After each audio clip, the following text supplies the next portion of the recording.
Welcome back dito sa ating Fast Break!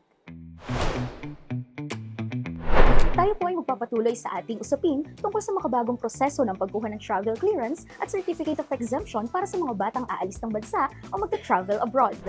Noong nakaraang episode, pinag-usapan natin ang old at new process ng pagkuha ng mga nasabing permits sa ilalim ng DSWD MPA. At ngayon, aalamin natin ang mga karagdagang impormasyon tungkol sa online process kasamang muli si Ma'am Catherine de la Cruz mula sa Protective Services Bureau ng DSWD. Dahil online na po ang pagkuha, gaano naman po kabilis ang pag-verify ng mga documents? Nire-review naman po agad ng ating mga staff dito kung i-verify po natin yung authenticity ng birth certificate. Basta QR coded po yan, pwede po kasi nating ma-scan yun on our end ng MTA and then ma-verify natin yun kung legitimate ba o hindi. Paano naman po kapag biglang nagka-problema sa dokumento ang mga magulang na may dalang bata at nasa airport na?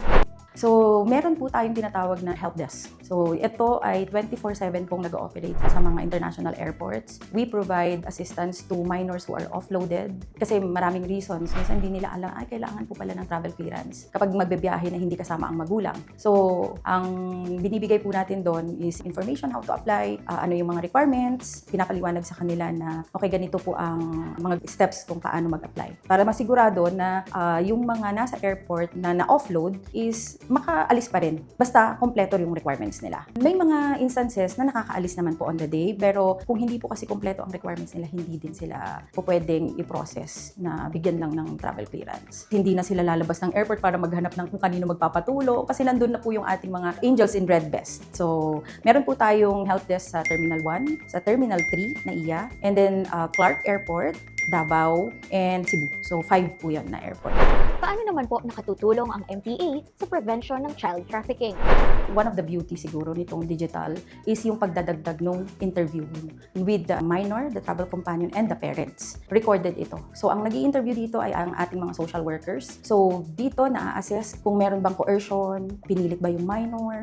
Dito natin na-verify kung yung nilagay nila doon sa kanilang online application consistent doon sa sinasabi nila. Kasi minsan, merong mga cases na sasabihin, ay, kaibigan po siya. Pero hindi naman pala, kundi ito pala ay hindi naman pala kamag-anak na gusto lang dalhin yung minor sa ibang bansa for some reason o pwedeng exploitation or something. So, yun po yung mga iniiwasan natin. With the interviewing, we verify the legality of the each travel and the consent of the parents as well.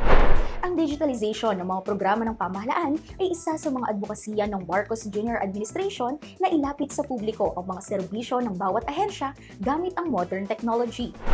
At dyan po nagtatapos ang ating episode tungkol sa DSWD MPA. Kung kayo po ay may iba pang katanungan, i-comment lamang. Nawa ay marami po kayong natutunan sa episode na to. Muli ako po ang inyong lingkod, Luis Roque, serving you with extra love and extra care. See you again next week dito sa Fast Break!